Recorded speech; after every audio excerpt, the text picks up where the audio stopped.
today. Oh yeah, hope for tomorrow. Good enough today.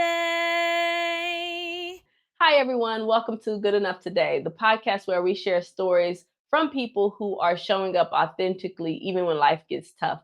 I'm your host, Cheremma Lee, and today we have another segment of Good Enough Tonight with my favorite co-host, Jadan Lee Williams. What's up, Jadan? Hey guys, it's good to be back, and I appreciate y'all having me. Awesome. So we're going to kick things off the way we kick things off all the time. Let's talk about PEM. How are you feeling today? Physically, emotionally, mentally, on a scale from 1 to 10? Okay, physically, could be more well rested, so I'll give myself about a 7 right now. Emotionally, I feel like I'll say maybe a 7 as well, just kind of even keeled. I don't really feel too high or too low, which is a good thing.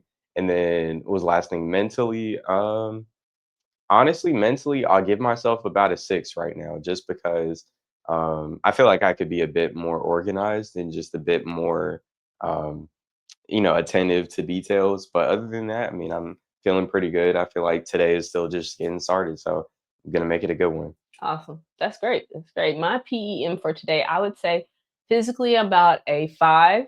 Okay. Got some allergies and things happening. Emotionally and mentally, I'd give them both 6s, Hmm. solid 6s, not bad 6s. Okay. Sometimes they're trending downward, but I Right. think we're just trending, just kind Okay. of, Just steady. yeah, just steady. So I Okay. think that's good. So today we're going to finish out our highlights from last season, and then we're going to get into a couple of stories about Good Enough Today, and then also talk a little bit about what our Good Enough Today moments are right now. Okay. So first, let's talk about Mark, the bad guy. Mm. Mark, the bad guy. I love Mark's story. He came up, of course, raised in foster care and kind of bucked the system. And his whole thing was try it, fail, and then try it again, and then make money doing it. And so he talked mostly about really how people spend so much time thinking Mm. and not enough time doing, Hmm. failing, and learning from that. And the person who has done it 100 times has so much more experience than a person that Right. was just thinking. How you feel about that? It's really interesting because I feel like that's sort of where I'm at in life right now. And I think that his approach to really just trial and error is kind of like where I'm seeing myself headed. I think that it's super easy to get caught up in, the X's and O's and like, oh, well, if you see this obstacle on paper, all of a sudden it's like, wait, let's game plan for this, this, and this. So I think at the end of the day, preparation is always necessary, but you can never be, ideally ready for everything. I think there's always going to be curveballs and things you just have to adjust to and figure out on the moment or in the moment rather. But I think it's super important at the end of the day just to remember you're going to have to fail at some point, and the faster you fail, the closer you are to that success. Absolutely. And I think that he also talked about using technology. We talk about technology a lot Hmm. because there's a gap, right, between Right. your use of technology and my use of technology. But it's so interesting to me because, like, your generation is so good with technology, like Hmm. social media technology and Yeah. things like that. But if I told you to go like extrapolate some research, Hmm. you got Be like, extrapolate. Let's it's like start if you're gonna there. extrapolate it, and what are you gonna do with this research, and how do I even start it? Hmm. So you I know, think it's really interesting because I feel like the differences between our generations is your generation relies on technology more from like an actual resource standpoint. I think that you guys obviously, I mean, granted, you've been in the workforce longer, so I think you guys are tending to use it now more in professional settings than we are. I think a lot of us are just starting to get into that realm, but we're so used to using it like leisurely. So I feel like for us, it's different just because like I mean, I know how to work a smart TV, right? Like I know how to, if you have a little thermostat app, like I can probably poke around and figure it out in a few minutes. But I just think the mindset is different, right? And I think when you're so just used to it, sometimes you don't really think about all the resources you have within that technology, right? Even just with the cell phone. So I think it's definitely a difference in mindset towards it. And I think now, like personally, I'm just starting to get to the point to where I'm like actually using my calendar, right? I'm actually using the different apps that your phone was meant to be used for. Like I'm actually starting to understand, right? I'm starting to understand it's more than just Instagram. So definitely it's an interesting duality to it. No, I think you hit the nail on the head with that one, because we use it sort of as a tool for us and resources. And you guys use it like in so many aspects of just regular life, where we just do life and then use the technology to help us with everything else. And so it's going to be interesting to see how you guys transition into using it more in daily life. And then also if you guys are going to be skeptical enough to like get through the stuff that, because I'll see something and be like, that don't sound right. That just doesn't sound right. And I feel like for your generations, it's more of like that sounds right. I think we're so open-minded to just like whatever sounds good. So it's like, if you sell it right, if you wrap it up in the right, font size and all that, we'll be like, tell me more. So I think you guys are definitely more like, I've heard something like this before. I don't know. We're like, well, this sounds too good to be true. And then it's too good to be true, but you're like, nah, there's something to that. Let me figure that out. Absolutely. I think that's what I think that is the most interesting part of it. They're just kind of seeing you guys do some things. We're like, Yeah, we'll just be like knowing that it's not right. And we're just like, I mean, I have nothing else to do. So I tried it. But I think that, that's part of the failing, right? Fail fast and learn from it and move forward and keep it going. I think that sometimes, so even as adults, we get scared to fail. And I think that it's so easy to stay complacent because you know what's going to happen. I know I'm going to go to my job. I'm not going to like it, but I know I'm going to get paid. I'm going to do this. And so it's hard to start risking things when you can fail, right? And so real quick, I kind of want to pivot off of that. So from just you having like a plethora of backgrounds, I'll say, and just a variety of backgrounds. No. I'm just saying you've done, different things. You've done, things that are not quite all the way related. So what was your mindset when it came to not only career pivots, but even just life pivots? Like I know you've lived in different parts of the country, you've moved around, you've really like had a lot of changes of scenery, I would say, especially throughout your 20s, especially. So what was your mindset at that time? And then also like now, whenever you think about, just pivoting in general, what's your mindset around I'm always thinking about pivoting. Right. It seems like you're always just chasing new side missions. So. Well, I think that what happens is I'm a naturally curious person. And some people are curious, but they don't want to experience it, or they don't believe that they can do it. And for some reason, I believe that I can do it. Like, I'm always like, how hard can it be? Right. Like, and sometimes one of the things that I've learned about moving to other places, especially when you don't have any resources, right? People around you to help you. That's where you learn who you are. Oh, yeah. Right? Because there's not going to be a person that's going to come save you. I can't call mom and dad. Like they could come to me, but it's going to take hours for them to get there. Right. And so you have to figure out who you are and how resourceful you are. And like, what am I supposed to do here? And I think the challenge of that was always great to me, like figure out who I am in those instances. But I think that also helped me to be more confident with these side quests, right? Because I'm always like, well, it doesn't require you to have a PhD or something in it, right? Like, I'm sure I can read. There's got to be something. You're like, I think I can learn something. Yes, I can learn this and then try to figure it out, right? And so a lot of people get to that phase where they're curious about it, but they won't try it. And they talk about it. And something about me is that I get annoyed if I talk about something too long and I'm not doing something. I'm either going to, okay, you going to keep talking or you going to do it? So you either got to stop talking about it or you have to do it. And I'm like, okay, well, I guess I have to do it. And then I go try it. And sometimes it doesn't work out the way I thought it would work out. But most of the time I've learned something great from it. And it's worked out pretty well for me. There aren't many things that I don't think I could figure out. Gotcha. I'm like, I bet you it's on YouTube. No, for sure. And I think that's such a big thing is just mindset. I think belief is like half of the battle. Yeah. The rest is just consistency, right? And just believing in a lot of people don't trust themselves, right? People don't trust themselves to be able to do certain things. And for me, it's always like, well, even if I'm not, what did I lose? Like, did I lose some money? Maybe, right? Did I lose an opportunity? Maybe, but probably not. I probably created an opportunity somewhere with the people I've met. But also, like, it's a risk benefit analysis for me. And I'm like, well, it's risky, but the benefit I'm going to get from it is going to be amazing. So let me just try to see what happens. Okay. And most of the time, even with this podcast, I'm throwing it up and seeing if it sticks. I'm like, that didn't stick. Yeah. So You're just like back to the drawing board. Back to the drawing board. And I think that scares a lot of people because they need that sort of security to know that it's going to be okay. And most of the time I have zero idea that it's going to be okay or that it's going to work. And I just keep trying. And sometimes it works and sometimes it doesn't. And then it's like, And do you find yourself battling discouragement a lot? Within myself? Yes. Sometimes like there are parts of it. So anything administrative, I don't really like that part of it. Okay. But everything I do has some kind of administrative aspect to it, right?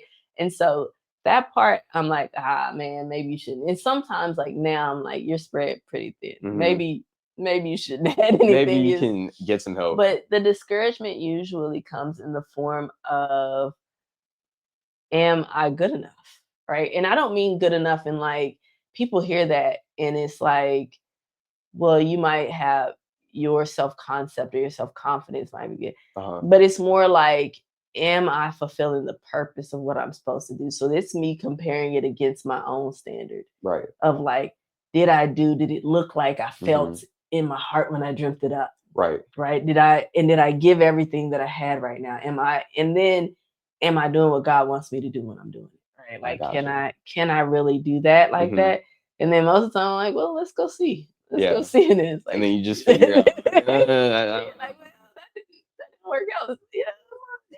So sometimes it looks a little different, but it's always, I think that's the fun part of it. Some people can't live that life though. Not knowing for sure. I would call that faith, right? And sometimes you just have to have faith that things are going to work out. And even if it doesn't work out exactly like you wanted it to, it's going to work out to some degree that you're going to be better off than you were before. I mean, there's so many things that I've just done or spoken to people and ended up with things in life. And I'm like, Would you say in order to become a successful, I won't even just say entrepreneur, but just a successful business person, right? Do you feel like you have to have that glass half full mentality? Because, you know, some people, they're naturally like, I won't just say pessimistic, but they can naturally be, you know, realists, or they just tend to overly focus on maybe things that are negative. So do you feel like that's sort of a trait that you have to develop if you don't already have it? Do you think I'm a realist? I think you can be. Like, I think that you're, I don't know, I like to say in the best way possible, you have that like slight, almost like delusional itch that I feel like a lot of successful people tend to have, that you can just kind of observe it from afar, right? Like, even just to what you spoke to, I think even when you kind of have that feeling that you don't know if what you're doing is like the right way to do what you want to do, still just kind of taking that leap of faith and, you know, really just exercising your belief. So I think you're kind of an interesting person. Like, I think you're the type to like know that you can probably find someone else to do something better than you may, but you're like, I'd rather just get good enough at it to where I'm confident. And so that's where the growth comes in. I think that you kind of hit the nail on the head. There has to be, I think that you are much better off if you are optimistic about your chances. Right? I just think that that's better off in life and health and everything that you do if you see it more from a positive perspective than a negative perspective, because gratitude will take you a long way. So like, things can really suck. It can really suck. But if you can see the good in it a little bit, I think it helps. It helps a ton, especially when you're the only person. Like, any entrepreneur will tell you, you can have the best support system, but there's always a point when you're alone. It's not loneliness. There's a difference, right? But there's an alone where the weight of what you're doing is solely your responsibility. It's gonna fall on you. And that's what you sign up for. And so to some degree, you need to have a positive perspective in order to keep going, not only for yourself, but for the people that rely on you to do different things.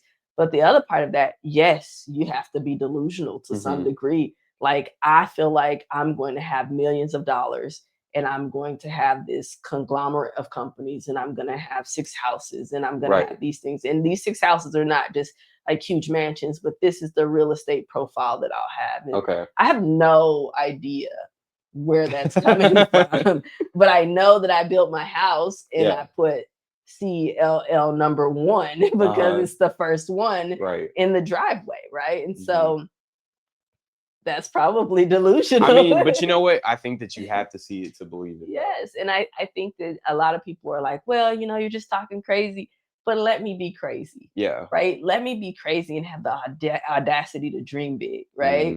I like that. And maybe what I dreamt, what if God surpasses what I could even dream? Right. And so I think that sometimes we limit ourselves by our own concepts of who we are and what we can do when there's so many things. And you know what else? I see people out here that do stuff and I'll be like, now listen, I know. You had to have thought about that and been like, And so sometimes also though, there are people that aren't, you know, like they're not smarter than me. They don't have more resources than me. And they're more successful than I am. Yeah. And so if that's the case, then that means that the problem is me. They just had the heart and the will to go and try it and figure it out. And so I would hate for me to be missing out on a blessing because I didn't have the heart to try something. For sure. And so maybe that scares me more so than I want to be on my deathbed without any regrets. I don't want to be like, you know, back in 1992, I wish you did. 2030 would have been my year. Yes, you know. And so there's some things that I wish I'd done differently here and there, but most of the time we're gonna aim for the fence. We're gonna see what happens. I'm gonna try to hit the home run. I might get a triple, and that's still pretty good, you know. Yeah, so for sure. I think that's kind of how I guess. Okay. She said you're delusional. Well, you know what? Just a hint of it. But it's okay. I think that that's true, and I think that sometimes you have to be in order to be. And I want to be clear that I don't think of success as just monetary, right? I think it's the people that you love, the people that care. Like, do you have people around you that love you and care for you, and that will help you when you need it? Do you have resources? Are you being good to other people, right?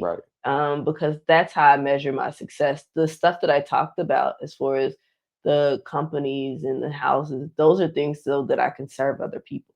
For sure. Right. And so I think that it all comes down to your purpose and your plan and why you want those things. And my why is mostly because I think I'm supposed to be a light in this world, right? I'm lighting the lives of others and help them fulfill their purpose. And so if I can do it, then let's try any resource helps with that one. And then who am I to tell God, nah. You're like, I'm straight, Lord. Like, don't even worry about it. You know what I mean? Doubly give it to the next person. Just go ahead, pass on that, right? And so I've had my fights with God though. I don't usually win those. He'd just be looking at that, like laughing when we try to punch back. He'd be like, "Is that it?" I'd be like, "God, you sure you don't need me to step in? I could help you." He like, I'll let you know when I need you to do something. It never comes along, right? So I think that when you're younger, right, it can be a little bit different because sometimes you feel like you don't have enough to contribute. Right. And I think that sometimes you got to know what you can contribute. And if it's knowledge that you don't have, get the knowledge, right? If it's skill that you don't have, you get the skill and you attach to the people and the things that can get you the things, right? I'm real good at attaching to people. Even though I say I don't like people, I'd be like, hey, you know this, and it's not even I'm going to use you. It's just, I just want to learn from you. Allow me to learn what you do and allow me to figure out how to do it. And then in return, I'm going to show you love and care for you as a person that's in my circle. And hopefully whatever I can bring to you will be uplifting and a blessing to you as well. And so I think that it's important for people to recognize that. So yeah, for sure. So the next guest, we got a little off topic, but I think that was a great conversation. That's part of it, right? To talk about this. And then also our next guest after Mark the Bad Guy was Mom. Yes, yes. We love mom. Mom being my mom, his grandmother, but he calls her mom. But he does She's call his pretty much mother right. mom Like I too. have a mom in my life too, Yes, guys. But yeah. our mom, her Yes, mom is yes. like everybody's That's the mom. collective So mom, hmm right? That's the and mom talked about grief. And you're 21, right? hmm And I was talking to mom, and she was like, she was 26 with 3 kids, and her mom passed away.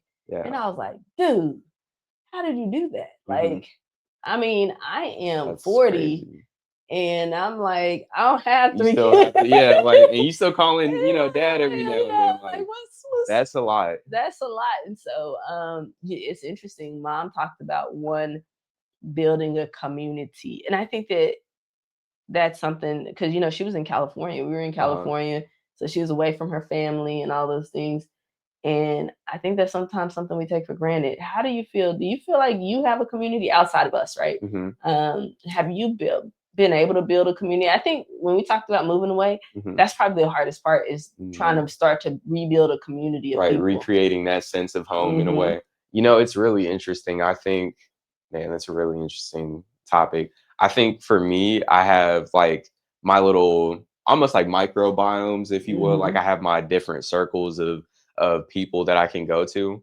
But I think nowadays in our day and age, it's so I won't say difficult per se to connect with people, but I just think a lot of people are so much in their shells that Hmm. when you talk about like your neighborhoods, for example, or even just like your local grocery stores, like it's not always super practical to just go and start a conversation with someone. Like I think we can all have that social anxiety now where Hmm. I almost feel like back in the day people didn't think about that at all. Like I I don't think think they do. people just saw you, and if they had a question or something on their mind, they would say it. So Hmm. I I wonder, think go ahead. but no, I was gonna ask. I wonder what his. Well, I know that social media and things have kind of hmm changed that, but I wonder, like, how do we fix it? Like, And I was about to touch on that too. I almost feel like because of how interconnected we are through social media and just through the internet as a whole, I think it's so easy for like even myself at times to like detach from reality. And mhm,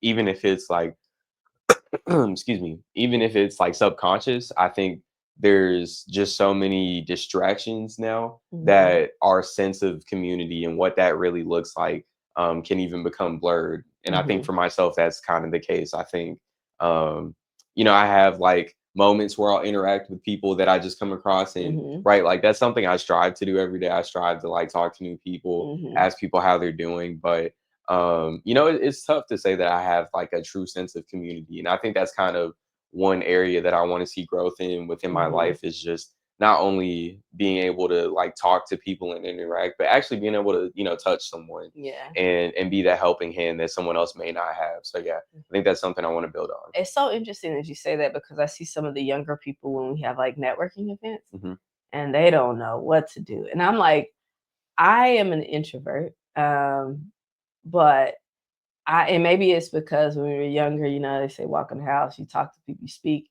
Right. and all those things. And I'm naturally curious, hmm so I just ask people questions. And I've learned if you ask people questions, they start talking. Oh yeah. Right? People like to talk about themselves, and so I'm like, oh, and so how did your daughter do this? Right? Like, yeah. and sometimes I don't ask. I tell people this all the time. Somehow I'll be the person. Like I remember I was in some store, HEB or something, and the cashier started telling me all about her daughter and how she had to take her door off, and she's just doing the groceries, and hmm these teenagers, they don't listen.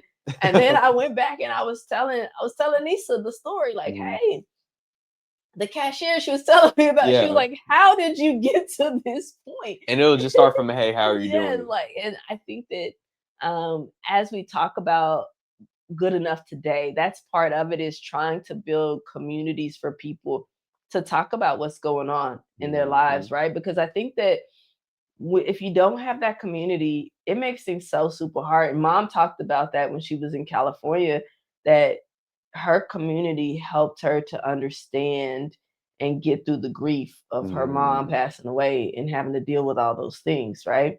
And sometimes we discount that because you can get on social media, you can have this fake sense of community, you can Right. feel like you know people, but there's not that intimate connection of I can call you if something's wrong. Right. That real like life support. And I think that when you move away, then that's one of the things. When you move away, you have to create a community, or you cannot, but it's very, very isolated, right? And so if you don't start to talk to people, and most of it starts at work, right? Because you'll meet somebody and you're like, hey, I'm looking for this. Do you know anybody? And they're like, oh, you don't know anything here? No. Like, I have and then zero. that just starts it. Yes, and it starts it. And I think that sometimes you just have to be unafraid to let people know how much you don't know. Some of us want to have it so much together and not let anybody know that, like, hey, I'm afraid of this, or I don't know this, I don't understand, can you help me? Because then it's like people can take advantage of you, right? And I think there's a balance there, right? And so if you're looking for people, that community can be great. And I think that that's helpful whether you're going through grief, if you're going through happiness. It's always cool to have somebody celebrate with you too, right? And so I like the fact that I hope that as we start to grow out with Good Enough Today, that we can start growing community of people, especially young people. Right. Because I feel like even older people, we need to understand that we're good enough today, in the sense that we don't need to compare ourselves to these other things. And I think that's the same as the younger generation. But I also feel like we need to be communities for the younger people too, right? Where you're looking at mentorship and things like that, and being able to connect with people in a very sincere way. I don't know. I miss people having sincere relationships where it's not just that superficial layer. Right. It's not just transactional. Yes. And so hopefully that's what we'll be doing as we build For this out sure. a We'll little get bit. there. I think so. And my delusion. We'll find other delusional people. Yes, absolutely. I think our next guest after Mom was Ty. Okay. And Ty, she has Unbridled Academy. It's all crazy because she has an equine therapy, and this is where she uses horses to kind of help you go through trauma. But Ty also really understood how to use your strengths and how you build upon your strengths. And that's what she talked about for young people too, is use your strengths to figure out your purpose, right? And then also to say, like, hey, guess what? That is actually your purpose, or you are good at that. And I think that sometimes people don't know what they're actually good at. Yeah. Or they don't see it the same way that other people see it. So if I say, hey, Jaden, you're a really good speaker, you're like, I just be talking. Yeah. I'm like, I just say stuff. I was just out there talking. People can listen to me, but But sometimes I just don't know. And I think that sometimes we discount that. So how do you feel about, like, at your age right now, do you feel like you have a pretty good grasp of what your strengths are? Not at all. I think, in all honesty, I feel like I know some of my strengths, but I also think that I'm still at the point that where I'm like developing, things that may not even be a weakness, but in my head it's a weakness still, or it's just something that I'm not fully confident in. So I think it's hard for me to say that I know, my strengths and weaknesses. I know what I'm not comfortable with. So I think from there it's a good almost like depth perception, right? Like it gives me a gauge of kind of where I stand on certain things. But to be honest, I feel like in the most humble way, I feel like there's a lot of things that I'm probably good at that I have not really like tried to, develop or really like apply myself to. So I think I'm kind of like 50-50. If I had to give myself a grade, I give myself like a C plus in terms of like understanding my strengths. I feel like beyond just speaking, I have a way with like connecting with people and just kind of like on, I guess maybe an emotional level, really just resonating with people.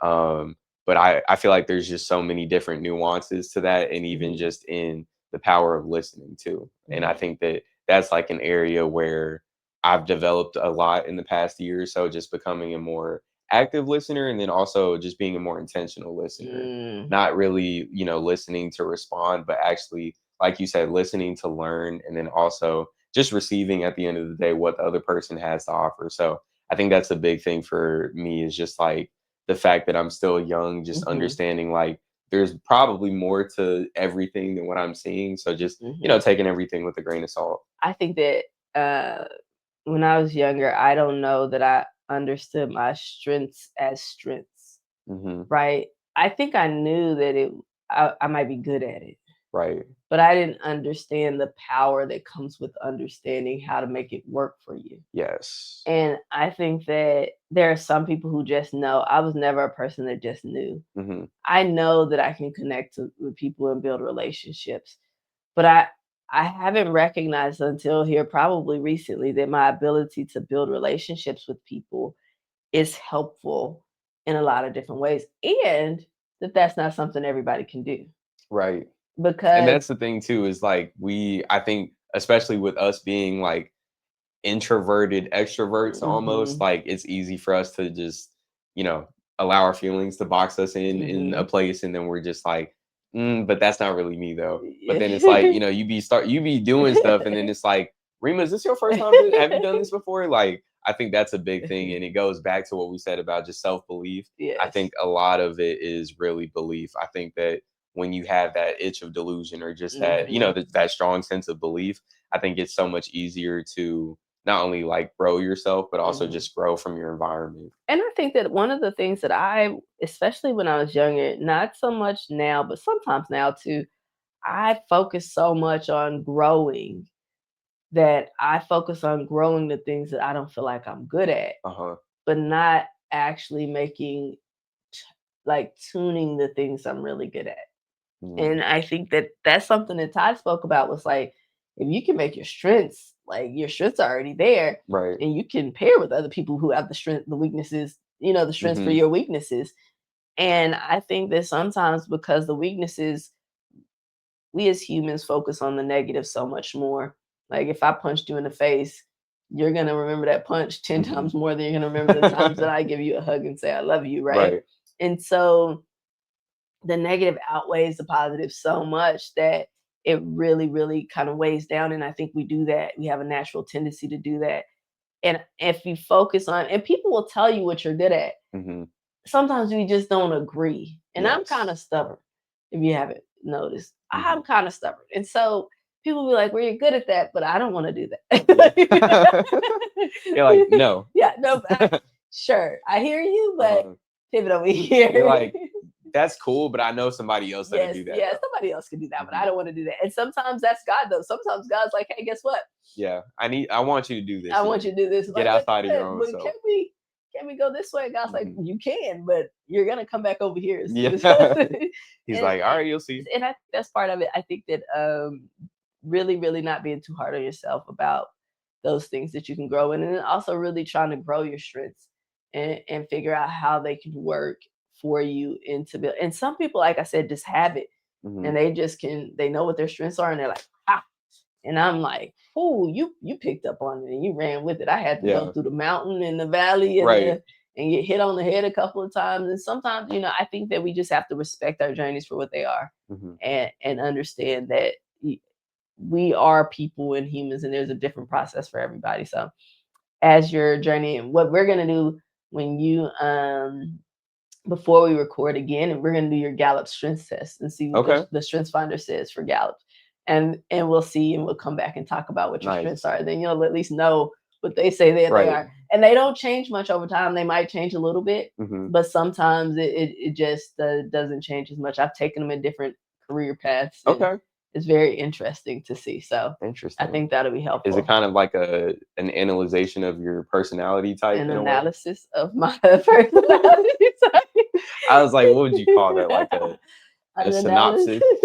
It's not a personality type. It just tells you, like, it gives you have your 5 biggest strengths, right? And it tells you, hey, these are the things based upon these questions that you are your highest strengths right now. Okay. And it could be leadership, it could be communication, it could be, Mhm. I forgot what the real terms are, so Okay. Gallup, don't come for me with this. Okay. But it'll show you those things, and it kind of gives you some insight. And sometimes when you see those, people use them to go say, okay, well, if you do have these things, what kind of job would be the most effective, or the one that you'll feel most fulfilled? Hmm. Mine is always like,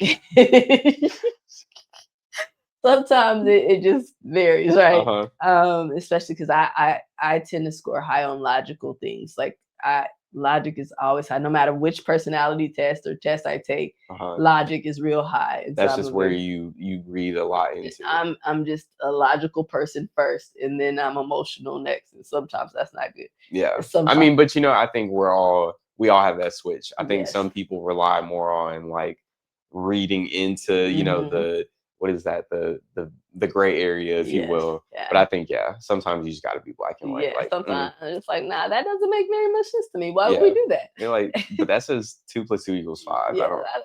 That I'm doesn't gonna make leave that sense. one alone. So I think that it's helpful. It's helpful to know that, and then also understand that it doesn't have to put you in a box, though. I think that some people are like, well, I'm this, right? It's like how people use their signs, and they're like, I'm a Leo. That means I'm gonna. Right. And I'm like, I don't want to. Yeah. So I want to ask you real quick, at the point that you're at, just within life, within your different career spaces, how do you view being able to isolate your strengths? Because I think that obviously, right, there's things that you can just be aware of that you're good at, but how would you break down I guess the thought process between not only realizing, okay, maybe this is a skill set of mine, but then also how to capitalize on that skill set beyond just maybe how you can make the most money up front, but how you can actually have the most outreach with that skill? No, that's something I'm still learning. Okay. That's something I'm still learning, because up until recently, I've never really tried to maximize my strengths. And I don't know why. Don't ask why, because I haven't really figured out the why part of that. It's just I've been focused on helping so many people. I didn't really sit down, and I guess this is where people are like, I thought you said you were logical, Cheremma. I didn't really sit down to become more intentional about, wait a second, what am I supposed to be doing with this strength? And then how can I have the most impact with it? And I think that that's kind of where Good Enough Today was born. And also, when you have Unabridged Academy, just figuring out that I'm really good at teaching people concepts. Like, I can take some complex information and teach it to you in like it's nothing. Right, like simplify it down. I can simplify it, but then I couldn't think of that word. Yeah, I know what you meant though. But then I also like to help people. And I can connect with young people. I think that young people think I'm the same age as them, but just with a car. Like, You got to get the better credit score. That's it. Because even little kids are like, "That's my friend." I'm like, "Yeah, we're friends." Like my little 6-year-old friend. Like, that's always what I've been really good at. There's some people like me and kids, and me and people I can connect, and I can help them grow. I didn't think of that as something that you could actually use to do things, right? I knew other people knew, right? Yeah. So I could see how people would be like, "Oh, you should do this. You're good at this. This is where you should go and do this." And I go and I do it, and they're like, "See, I told you." And I'm like, "Yeah, that's just what I do, though." I didn't pick up on the fact that, wait a second, this is something that you do better than other people. And I also didn't want to be better than other people, because I felt like that was me being like rude, right? Like, or like full of yourself. yes, I want to be humble, right? Be humble. But I don't think that, like, people are faster than me at running, right? Yeah. Like, that's just like you're not going to be the best at everything. Yes, right. And so there are some things that people have skills at, and I just was always uncomfortable with the like fact shining in your own yes, greatness. right. I feel like I think that's a big almost like a big deterrent for a lot of people when it comes to just chasing, your potential. I think people, and I'll even, I'll speak for myself right now. I think when I hear of the term fear of success, I think it sounds silly, right? You're like, why would anyone ever be afraid to be great, or afraid to just live in that image of what they see for themselves? But I think it's also just so uncomfortable when two things. I think one, when you look in the mirror and realize maybe how far you are from, where you want to be. So that already kind of gives you that sense of like, oh, well, I'm not going to want to, do X, Y, and Z. But then also, I think sometimes just realizing that we're capable of stepping out of, those habits, or just those things that are holding us back, that, whether we know or not that it's holding us back. I think we can always kind of tell when it's not pushing us forward, right? Absolutely. Like we may not know if this is the one thing that's kept me from where Mhm. I wanted to be last year, but like when it's not adding to your life, right? Yes. And so I think that that's something that a lot of people battle is that Mhm. struggle of comfort and then improvement or Yeah. development, And I right? think that that's one of the things that, like, I've never made a change and it's been comfortable, but I've also kind of chased that discomfort Hmm. because I want, and maybe I'm competitive in that way because sometimes I'm not very competitive, but I'm always like, well, is the discomfort gonna beat me? Mm. And you know what I mean? Yeah. I want to see if I'm gonna win or it's gonna win. Right. Like one of us gonna go. And I don't think it's gonna be me, Hmm. right? Like, okay, we're gonna. So to me, I would put myself in a position to be uncomfortable because I want to see if I can Right. beat the discomfort, Right. You want right? to see how strong you I are. want to see how strong I am. Like, am I really Am I strong? just Or gonna fold on yeah, this one? yes, or what's gonna happen? Hmm. Am I who I say I am? There's a fear in that too. So, and this is something I was gonna touch on too, is that sometimes because people see you as having it together, you're fearless, and you're doing that, there's a fear that like when people help you, they're gonna see that you're not perfect, Hmm. right? You're gonna see the dust on my wall, you know what Right. I mean? Right. Like, and you're gonna judge me for it. And I think at some point you start to think, I don't care what other people think. I'm just out here trying to do it. Hmm. And yes, I'm flawed. Like you're gonna see the administrative stuff gonna be all over the place, right? Yeah. But I'm gonna get the job done over here, and Hmm. I'm gonna make sure that these things and the regulations and the compliance, right, are gonna be Right. on point. Right. Like But we gonna be within the guidelines. we're gonna be good. But I think that that's the full picture, and people have to recognize that there's more to you, Hmm. and we're all complex in that regard, and that we And just gotta try. yeah. And that comfort, I really do. Now that we're talking about it, I actually have never thought about the fact that I'm always fighting with discomfort. Like, Hmm. okay, I feel too comfortable right now. Hmm. And then I got to put myself in a situation to try to feel less comfortable Yeah. so that I can figure out, and you say about me in different industries. Hmm. Well, let me see. I've never tried this career Uh-huh. path. Like, You're just like I really, but to be honest, as mhm, much as like I don't know, I think you kind of gave me a different perception of like normal when it mhm, comes to just figuring out what you want to do. I think a lot of people in life are just, so scared to mhm, take a jump into something they've never done before. And I think because I saw you do it over and over and over, especially at a younger age than when most people would decide to try something new. I think for me, it kind of gave me, I don't know, it kind of made me think like that's really all it mhm, was mhm. just like, okay, if I try enough things, at some point it's gonna work out, right? Yes. But it's always different when you're just seeing the outcome of everything, Yes. right? And you're not seeing the work that's being put into this Yeah. or the hours of studying and just Mhm. learning. So that's always something that's been, super profound to me, was just how you've been able to pivot from, like I said, one thing to another.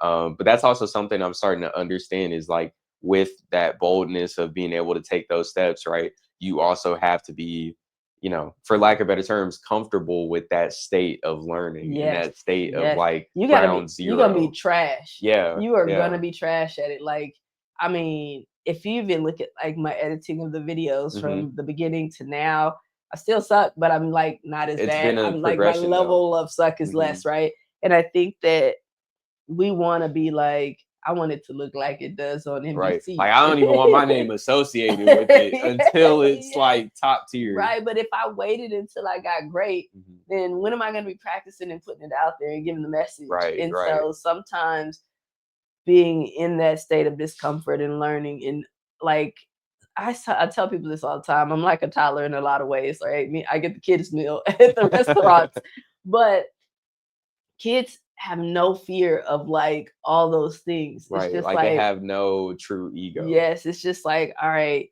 I don't know what I'm doing, but I'm 100% sure that I can be good at this. Hmm. Right? Give me the time. There's almost, now, if you're talking about quantum physics, I'm gonna need an extra. That might be, I'm gonna need something a you little gotta study extra. for. I'm gonna need a little extra time, A right? little Give extra me year, and some maybe. tutoring, right? Mhm. Like give me a tutor and some Yeah. mentorship and some You're like, let's flashcards. be realistic now. And some flashcards, right? But I don't think that there's anything That's that like physically outside of your that realm I of can't ability. do, Mhm. right? And so now, am I going to be good at it at first? No, but you could be like, hey, do you think you could be a neuroscientist? What does it take? Mhm. Like, You're like, well, if I really try, yeah, like what are the steps that are required? Well, it would take 20 years, and I might get tired of this, but Mhm. I could.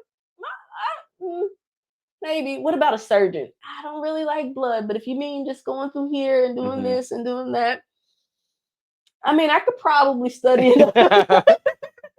You're like finding the ways it can add Yeah, up, just like calculating it up. I could just, I think I could make it work if you Mhm. just did this. If you just, I think sometimes we see the picture as such a big picture, and it's just like, all right, first I got to study for the Mhm. Right, MCAT. like there's a how to Yes, everything. it's like I got to be good at science. Uh-huh. Like, okay, Like I need a understand a little bit biology of biology, tutor. yeah. Like, all right, I'm not good at that. Uh-huh. Let me learn this. So it might take me longer, Mhm. but I could absolutely do it. Now, would I be 57 starting? Maybe. Like, Absolutely. maybe. But could I do it? Yes. And Mhm. so I think that sometimes people get caught up in the fact that, well, this isn't true and this isn't true. Well, yeah, but start. Right. And then, and if you don't start, that's the problem, right?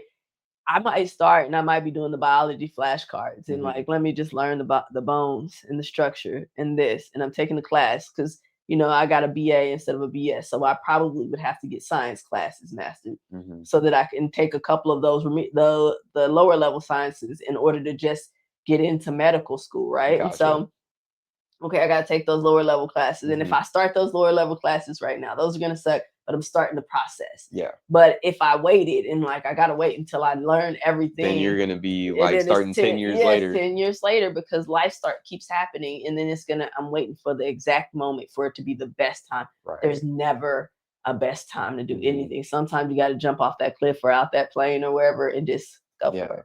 So I agree. it's interesting because I was the next guest on the podcast, so we've covered me. I think Mhm. I think we've covered me. But then the next guest was Mario Hall, and Mario talked about him being blessed by change, and I really thought that his story was interesting because he talked about being accountable, Mhm. right, and how he had done some things when he was younger. First, he had like this peer pressure and stuff like that, and he did some things when he was younger that he wasn't proud of, but he was just accountable to his wife, to his community, and he's just open and honest about who he is.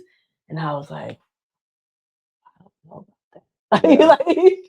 You're like, like, dang. that's some vulnerability, and Uh-huh. that's also something that you don't necessarily hear a lot of people say, right? That I did something and I told you the full and whole truth, Mhm. and it's because I don't want to have the guilt and shame holding me back and weighing on me Right. this whole time. And I was like, that's talk about being profound. Yeah. That's profound because I would definitely in the back of my mind feel so bad that I didn't tell you this. And Mhm. now I'm beating myself up and beating myself up and beating myself up Yeah. instead of being able to move forward in things and live in the space and in the life that I'd want to. How Mhm. you feel about that? I think that's a sign of real strength. I think when you're not only accountable, but also like I think accountability is honestly just the biggest step towards taking action on things that you want to improve on, but also you have to be vulnerable. And I think even if you're not able to be vulnerable with, a community or an open space like this, which I think even more props to Mario because I think a lot of people misconstrue, especially with men. I think they misconstrue the dichotomy, if you will, between like masculinity and vulnerability. And I Mm-hmm. think a lot of people have the image that, you have to, in order to be a man or in order to be strong or, masculine, even, you have to have that sense of, oh, well, let me just compress this in, right? Let me Mm-hmm. just hold this in and let me just use work as an outlet or whatever else that may be. Mm-hmm. So I think, you definitely have to, one, you just have to be vulnerable at some point. I think that's key for anybody to, just live a more stress-free life too. I think it's so easy to just hold on to things and, just like allow yourself to think like, oh, I'm gonna just put it in the back of my mind and forget about it. And then over time, that stress just wears on you, whether you even, think that you're thinking about it or not. But it's like the longer you go without, just confessing, even if it's like talking to yourself and being like, I wish I would have done this differently. I think that's super big. And I think it's also just good for, like I said, it's just good for your stress. So I think it's important to be vulnerable. It's important to be accountable with yourself. And then also, if you don't have, another person to be accountable with, I think it's good to find that. I think, many of us, we do a lot of things on our own or do a lot of things, behind, closed doors. So it's like, I'm not trying to go just, tell somebody randomly out the blue, Yes. like, hey man, I really just did this and I'm proud of myself. Like, you know what I mean? Like most of us don't want to do that. But I think it's important when you have at least one person that is like-minded in, the same regards of just wanting to be better, wanting to improve themselves. And, y'all have similar visions of what success looks like. I think it's important to chase that, with an accountability partner, because then it's no longer just words being spoken, it's action taken. Right. And I think that you said a lot that was great, especially about masculinity and vulnerability, but also about just having accountability to someone other than yourself. Sometimes it's really good to have somebody that you can, because somebody sometimes needs to be like, nah, that was dumb and you were wrong. Yeah. Like, Or just being like, nah, that's not really what happened. yes, like it and so you need to see yourself for the truth sometimes, because we're skewed by our own perspective. Oh yeah. And my perspective can be completely based upon the way I'm feeling right now. And so I could be seeing it through the lens of someone who's tired and hungry, and the lens of somebody who's full and happy. Right. And Two totally different visions. right. And I think that sometimes seeing that other perspective is definitely very, very useful as you move through life. And accountability is something, especially in relationships, whether it's friendships, platonic, or intimate relationships. I think that accountability is something that's really, really good. So hopefully people are out there teaming up with people who are going to be positive in their accountability, right? I feel like people think of accountability as a negative. Um, I have no problems being like, hey, I'll call up one of my, few friends I have and like, hey, you think I was wrong? And they'll be like, yep, Yeah. you definitely, you're on that. And sometimes they answer real fast. So like, but you could have like, all right, well, hold on. But you just didn't been thinking you about didn't this, you huh? didn't have to you could He have was like, all right, you could have said it differently. you Like, could you have could have thought waited a about it a little second. longer. Yeah. And I think that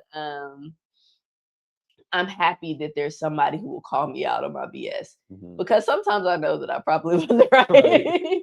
And I'm like, but maybe somebody's gonna be like, yeah, Right. you were. Please validate me. Yes, and they're like, nah. You're like, you know what? Okay, You're like, I mean, okay. all right. And I think that's part of learning yourself and understanding your, we talk about ego and things like that. You got to kind of let that ego go in order to be the best person you can be. And I think that, the guilt and shame piece are so strong. If you've ever read anything Brene Brown, for you guys, that might be before your time, but Brene Brown, she still writes books and stuff. Okay. Okay. When you say somebody's before my time, I'm thinking Well, they, No. She's still here. She's still with us. I'm thinking they retired back. She's still with us. Okay. I don't know if young people resonate with Brene Brown as much as like the older. Okay, she just might be in a different demographic. Yes. So, but I think she talks a lot about shame and guilt, right? And overcoming those things. And I think that living without those and not beating yourself up about things, even when you are accountable, right? And just asking for forgiveness and then kind of moving forward on how does that work. And of course, understanding that you still have to do the work for the other person. Right. Is something that is pretty profound. So if you guys have not heard about Brene Brown, just go ahead and check her out. Well, I'm sure these Gen Zers have it. So I think that'll be cool. And I think that this is a good segue into the last guest for season one was Amber Hamilton Craig. And Amber and I went to law school together. But Amber just has What year was that you started law school? Nobody. I'm just thinking, but nobody asked you to. No, I'm sorry. That was me thinking out loud. I'm just thinking like what you did. That goes back to how seasoned you are, though. Like, I started law school in 2008. You were just a little pup. That's 10 years. You're just a little pup. Back in 08, I was 4 after you.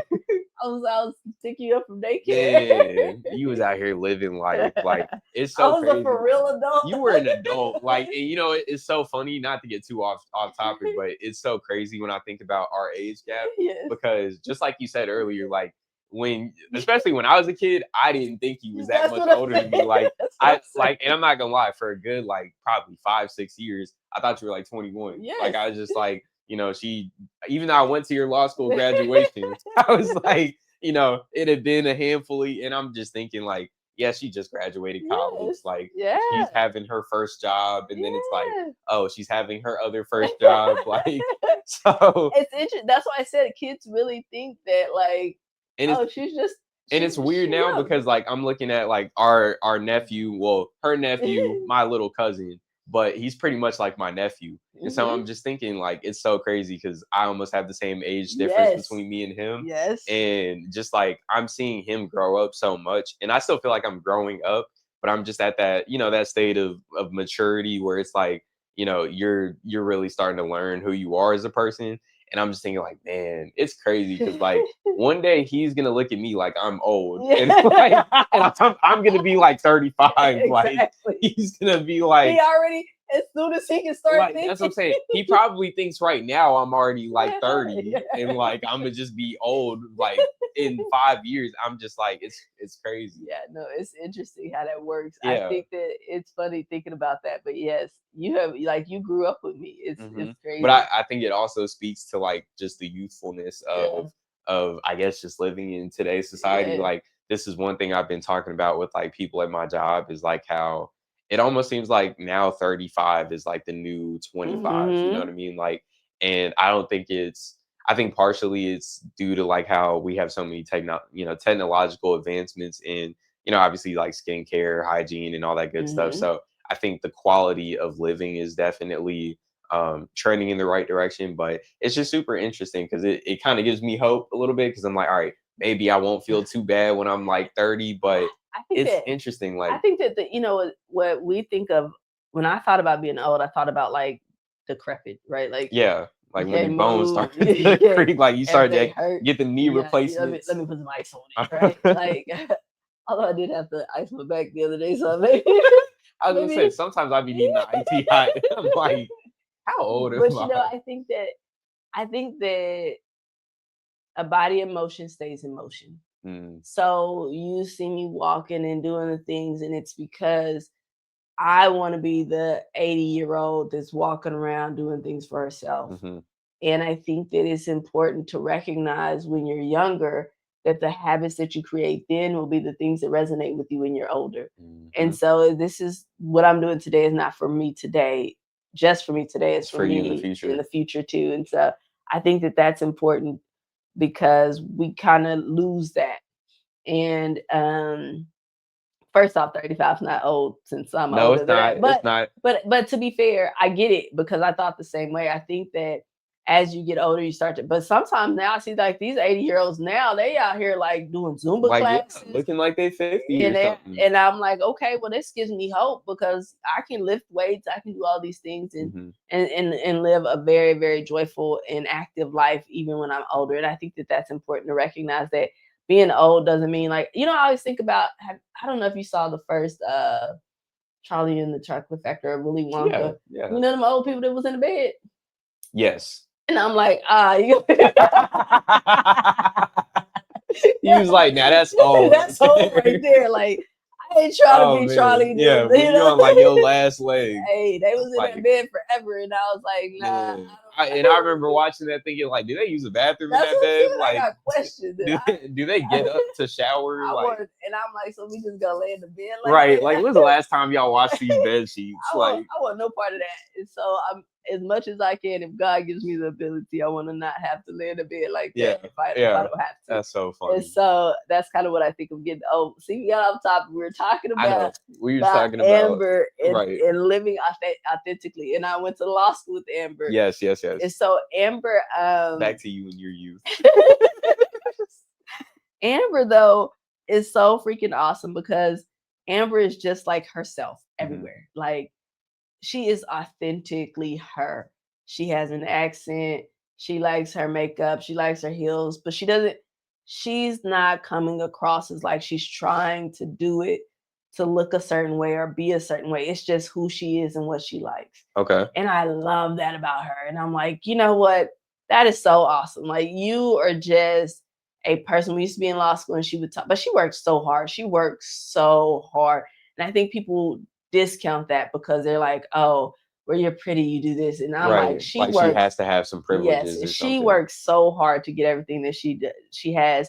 But it was just so good to talk to her about like she talked about having God's favor, but she also talked about like not caring what people think. Like if I'm too much for you, then you're not the person for me. And I was like, I don't know if that's something you get when you get older because you just stop caring so much, or if like when you're younger you could just be like, whatever. Like if you're not vibing with what I got, hey, it is what it is. It is what it is. How do you feel about that right now? Thinking about it right now.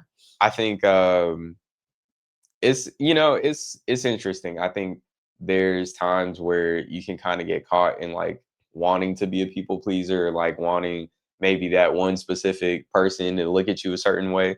But I think that's definitely something that comes with, I won't say age, but more so maturity. I think just like understanding that not everyone's for you. And it's so easy to want, especially when, you're spiritual and you want to have that relationship with everyone that you come across of just like having a good rapport. Yeah. It's sometimes it's a struggle. Even for me, it's tough for me to have that realization I'm not going to be everyone's friend, right? And vice versa, like everyone's not going to be my friend. So I think it's just important to remember your self-worth at the end of the day, and remember like it's okay, right? If that one person isn't like your best friend, like it's okay. Yeah, and I think that's the hard part, even for us as adults sometimes, right?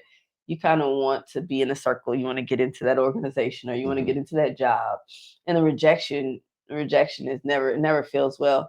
But I always say that there's always another open door somewhere. For sure. And you just might not see it, and that sucks. So you don't see it at that time. And I think that's where you get that positive thinking and understanding that it's coming for you, and your journey is your own journey. You can be genuinely happy. That's the other thing about Amber. She is genuinely supportive and happy for other people. And I love that. Like she is just a sincere person who really, really wants to uplift and empower people. And I think that you just don't see that as much anymore outwardly. It's probably a whole lot of people out here doing it. I talk to a lot of them, but that's not what you see. That's not what you hear. And I think that that's important. We have gotten to the end of season 1 with our updates, but we didn't tell anybody about our Good Enough Today moments and go through some of those. But guess what? You guys are going to have to catch that on the next segment of Good Enough Tonight, because we are out of time today. But I hope that you've enjoyed our conversation. And what does I think I asked you this last time. So today, right now, let's talk about your Good Enough Today moment today. Well, other than me just waking up, and even though I wasn't the most well rested, I didn't feel like I had all my juice that I normally like to have. Like I just told myself, you know what, we're just gonna get our head on straight, and we're just gonna make the most of what God's given us today. I got over here safely to the podcast, so I think that was a win. But yeah, honestly, today, like I'm really just looking forward to getting some exercising, going to the gym, eating some good food, and really just like having my reset for the week. So yeah, I think so far today's been good, just from the standpoint of I'm happy and healthy. I'm actually just coming off of a little sickness. So no, I was gonna say I'm coming off a little sickness, so I'm grateful to just be feeling myself right now. Okay. That's it. That's all I wanted to say. You were good on the Good Enough. No, Today, I was just saying, like I was moment. thinking about it. Look, I was thinking about it because when you asked me how I was doing physically, emotionally, mentally earlier, I didn't even touch on that because I was just thinking like, yeah, well, I've been healthy the last 48 hours. So I was just like, yeah, I'm just pushing it. Okay, I hear you. I But hear yes. you. I hear you. I think that the fact that you got up, you didn't feel like 100%, but you gave 100% of what you got, right? That's talking about how we're good enough. And I feel like we've had a great conversation with that. We have had a great conversation with that. So I appreciate you showing up and giving it all you could, because I think you did an amazing job today. And you asked me, and I appreciate your patience too. Absolutely. Because we started a little bit later, but it's okay. Sometimes it's better late than never. Oh gosh, my nephew, I gotta love him because goodness gracious. But we did talk a lot about community today and how much it's helpful to people that build a community. So please, please, please make sure that you're building that community. And if you cannot find anyone to build that community, understand that we are here to help you build that community with Good Enough Today. So find us on social media. You can find us on Instagram. You can find us on YouTube. You can find us on Facebook. And of course, wherever you listen to podcasts, but follow us, like, share, and spread the word about Good Enough Today, and ask people how they're doing physically, emotionally, mentally, and maybe that will be the way that you start your community locally. So I want you guys to remember that even though things might not be going exactly how you want them to go, we can stay hopeful for tomorrow and understand that you're absolutely good enough today. For tomorrow, good enough today.